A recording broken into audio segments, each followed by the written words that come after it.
Bhajpa core committee की बैठक में तीनों सीटों पर प्रत्याशियों के नाम पर चर्चा हुई है, ये जानकारी मिल रही है। कल कोर कमेटी की मीटिंग हुई थी जिसमें प्रत्याशियों के नामों पर मंथन हुआ। ये कहा गया इन नामों में से तीन नाम के पैनल केंद्रीय नेतृत्व को भेजा गया है, ये जानकारी मिल रही है।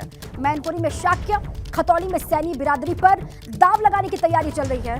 मैनपुरी से प्रेम सिंह शाक्य, रघुराज शाक्य, ममतेश शाक्य पर मंथन हो रहा है। इसके अलावा मैनपुरी से मंत्री जयवीर सिंह, प्रदीप चौहान के नाम पर भी मंथन हो रहा है, जानकारी ये मिल पा रही है। इसके अलावा रामपुर को लेकर खबर है, आकाश सक्सेना, भारत भूषण गुप्ता और अभय गुप्ता पर मंथन चल रहा है। खतौली को लेकर जानकारी है कि पूर्व विधायक विक्रम सैनी की पत्नी राजकुमारी सैनी के नाम पर चर्चा यहां पर की जा रही है। खतौली से सुधीर सैनी भी मैदान में दिखाई दे रहे हैं। भूपेंद्र सैनी, प्रदीप सैनी के नाम पर भी मंथन हो रहा है। अब केंद्रीय नेतृत्व करेगा तीनों ही सीटों पर उम्मीदवारों के नामों की घोषणा। ये बड़ी खबर, अब किसके नाम पर लगती है मुहर, इस पर लगातार रहेगी नजर।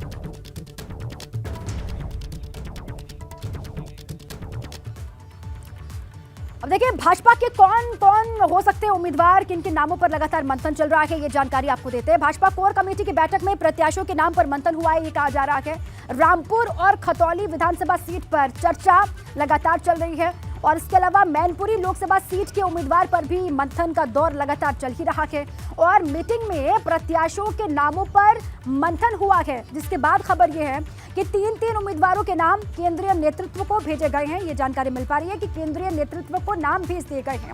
मैनपुरी में शाक्य, खतौली में सैनी बिरादरी पर दाव की तैयारी बीजेपी कर रही है और इसके अलावा मैनपुरी से जानकारी ये कि प्रेम सिंह शाक्य, रघुराज शाक्य, ममतेश शाक्य पर मंथन हो रहा है और इन्हीं के साथ ही मैनपुरी से ही मंत्री जयवीर सिंह भी मैदान में दिखाई दे रहे हैं, उनके नाम पर भी मंथन हो रहा है। हालांकि फाइनल किसको किया जाएगा इसका इंतजार। प्रदीप चौहान के नाम पर भी मंथन हो रहा है और आगे बढ़ते हुए रामपुर की बात कर लेते हैं। आकाश सक्सेना का नाम आगे चल रहा है, भारत भूषण गुप्ता भी चल रहे हैं, अभय गुप्ता पर भी मंथन हो रहा है और इसके बाद खतौली की सीट को लेकर देखिए पूर्व विधायक विक्रम सैनी की पत्नी राजकुमारी सैनी के नाम पर चर्चा हो रही है, ये जानकारी मिल पा रही है और इसके अलावा खतौली से सुधीर सैनी भी, इनके नाम को लेकर भी चर्चा, भूपेंद्र सैनी भी इनके नाम को लेकर भी चर्चा और प्रदीप सैनी के नाम पर भी मंथन चल ही रहा है। अब केंद्रीय नेतृत्व करेगा तीनों ही सीटों पर उम्मीदवारों के नामों की घोषणा। आखिरी जो फैसला होगा वो दिल्ली से ही होना है, इसलिए कहा जा रहा है कि तीन नामों का जो पैनल है वो तैयार करके दिल्ली भेज दिया गया। अब मुहर यहीं से लगेगी, उसके बाद अनाउंसमेंट होगा। लखनऊ का रुख कर लेते हैं, अनुभव शुक्ला वहां से मेरे साथी जुड़ चुके हैं, सीधे उन्हीं का रुख कर लेते हैं। अनुभव, देखिए हर एक चीज को देखा जा रहा है, परखा जा रहा है, कौन जिताऊ हो सकता है बार बार, क्योंकि जोर इसी पर है, जो जीतेगा उसी को टिकट दिया जाएगा या फिर जिसकी जीत की संभावना प्रबल होगी उसी पर मुहर लगाई जाएगी। इसीलिए इतना मंथन भी चल रहा है और आखिरी जो मुहर लगानी है, जो अनाउंसमेंट होना है, हालांकि वो लखनऊ से होगा, लेकिन जो मुहर लगानी है वो दिल्ली से ही मुहर लगनी है। अनुभव,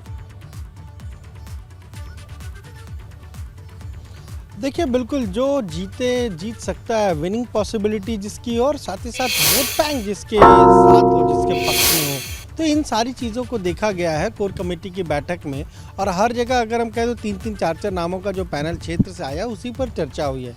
पहले एपी गंगा ने बता दिया था कि मैनपुरी सीट पर जो है वो शाक के उम्मीदवार को ही बीजेपी लड़ा सकती है, पैनल में ये नाम आ सकते हैं और वही नाम पैनल में भी आया। देखिए वहाँ पर अगर आप बात करिए तो जिस तरीके से युवराज सिंह शाक के हैं उनका नाम आया, फिर प्रेम सिंह शाक जो पिछला चुनाव लड़े थे उनका भी नाम था, ममतेश शाक का भी नाम आया, प्रदीप चौहान वहाँ के जिला अध्यक्ष हैं, वहाँ उनका भी नाम है और जयवीर सिंह सरकार में मंत्री हैं।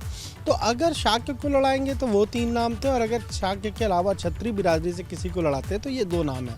अब यहाँ पर चर्चा हुई कोर कमेटी की बैठक में, उसके बाद यहाँ से फिर अगर आप खतौली की बात कर लिए तो वहाँ पर तो पार्टी बिल्कुल श्योर है कि वहाँ केवल सैनी को ही लड़ाएंगे। विक्रम सैनी की पत्नी राजकुमारी सैनी का भी नाम है, एक प्रदीप सैनी उनका भी नाम है, एक अभय सैनी उनका भी नाम है, तो ऐसे कई सारे नाम वहाँ से आए हैं। अब जो कोर कमेटी में नामों पर चर्चा हुई है उसकी एक लिस्ट बनाकर एक पूरा पैनल वो भेज दिया गया है केंद्रीय चुनाव समिति को। रामपुर की अगर बात कर लें तो 3 महत्वपूर्ण नाम आए हैं। आकाश सक्सेना जो आजम खां के खिलाफ पूरी लड़ाई लड़ी, कानूनी लड़ाई लड़ी और फिर सदस्यता आजम खां की रद्द हुई, तो आकाश सक्सेना को माना जा रहा है कि रेस में वो आगे हैं, सबसे आगे हैं। इसके अलावा भारत भूषण गुप्ता भी हैं, अभय गुप्ता भी हैं, तो ये नाम आए हैं। अब इनमें से देखिए केंद्रीय चुनाव समिति किसके नाम को फाइनल करेगी ये डिसीजन उन्हें लेना है, लेकिन यहाँ से पैनल के जो नाम आए थे, जिन पर डिस्कशन हुआ है, उसे बनाकर भेज दिया गया है। और सबसे महत्वपूर्ण ये है कि खासतौर से हमने देखा है कि कोर कमेटी में जिन नामों पर चर्चा होती है, फिर जो केंद्रीय चुनाव समिति को भेजे जाते हैं, जो पैनल में नंबर 1 पर रहता है, कई बार अधिकतर यही होता है कि उन्हें ही उम्मीदवार घोषित किया जाता है। माना जा रहा है कि 1 या 2 दिन में केंद्रीय चुनाव समिति जो तीनों सीटें हैं जहां बाई इलेक्शन ये हो रहा है, जहां 5 दिसंबर को बीजेपी से जब भी पूछा गया तो क्योंकि पहले विधायक उन्हीं के विधायक की सदस्यता रद्द हुई, तो उसके बाद उपचुनाव हो रहे हैं, वो आश्वस्त हैं कि जिसको भी उतारेंगे वो जीतेगा। लेकिन जो चुनौती सबसे बड़ी है वो मैनपुरी और रामपुर को लेकर है। रामपुर में क्या आकाश सक्सेना जिताऊ कैंडिडेट साबित हो सकते हैं अगर उनको मौका मिलता है? तो अनुभव, आपका आकलन क्या कहता है? देखिए, जिस तरीके से बीजेपी कह रही है कि हमने तो रामपुर का जब बाई इलेक्शन हुआ लोकसभा का वो जीत लिया, तो ये तो हमारे लिए एक छोटा चुनाव है, ये केवल एक विधानसभा का चुनाव। पर ये बहुत महत्वपूर्ण है कि वो सीट आजम खां की जब सदस्यता चली गई उसके बाद खाली हुई है, और अब आजम खां कोई भी कोर कसर नहीं छोड़ेंगे कि ये सीट उनके पास से चली जाए। इसीलिए माना जा रहा है कि आजम खां के परिवार से ही कोई उस सीट पर उम्मीदवार हो सकता है। अब अगर आजम खां के परिवार से कोई उम्मीदवार होगा तो वहाँ वोटर्स का क्या रुझान रहेगा? हाँ, एक और महत्वपूर्ण बात है कि वहाँ पर तकरीबन 50% से ज़्यादा, अगर हम कहें तो अल्पसंख्यक समुदाय का वोट है। अब बीजेपी उनको अपने पक्ष में कैसे करेगी, वो वोट कैसे उसको मिलेगा, ये बहुत चैलेंजिंग है। और इसीलिए चलिए, आकाश सक्सेना तो एक लड़ाई लड़ी, तो मान लीजिए वहाँ पर जो अन्य लोग हैं वो ये कहेंगे कि हाँ, आकाश सक्सेना ने लड़ाई लड़ी और आजम खां की सदस्यता चली गई। पर एक ऐसा तबका भी होगा जो नाराज भी होगा आकाश सक्सेना से, या हम कहें भारत भूषण गुप्ता को अगर टिकट देती, जिसको भी टिकट देगी। पर ये ज़रूर है कि बीजेपी पूरी ताकत लगा रही है 2024 के लोकसभा चुनाव से पहले। देखिए, 2 सीटें, उसका कहना है कि खतौली तो हमारी सीट है, इसको तो हम जीत लेंगे, पिछली बार जितना मार्जिन था उससे ज़्यादा मार्जिन से जीतेंगे। पर मैनपुरी की जो सीट है और ये जो रामपुर की सीट है, रामपुर में तो लोकसभा का चुनाव जीत चुकी है मैनपुरी, दोनों ही बहुत मजबूत किले हैं समाजवादी पार्टी के। और इस किले में क्या सेंधमारी हो पाएगी? सेंधमारी करने के लिए ही इतनी जोर आजमाइश भी चल रही है और लगातार मंथन भी हो रहा है। अब देखना ये होगा किस नाम पर मुहर लगाया जाता है, किसको मैदान में उतारा जाता है। उसके सामने भी चुनौती कम नहीं होगी जिसको भी मैदान में उतारा जाएगा। शुक्रिया अनुभव पूरी जानकारी के लिए।